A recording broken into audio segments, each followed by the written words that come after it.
Nandito kami ngayon sa abandonadong bahay at papasukin natin. Medyo maingay siya, tabing kalsada eh. Yun yung bubong niya. Natakot na ang daming mga tuko. Saan yun? Sinasabi mo?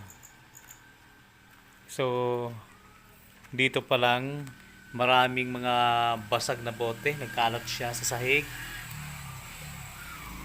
Tapos dito, medyo madilim-dilim lang.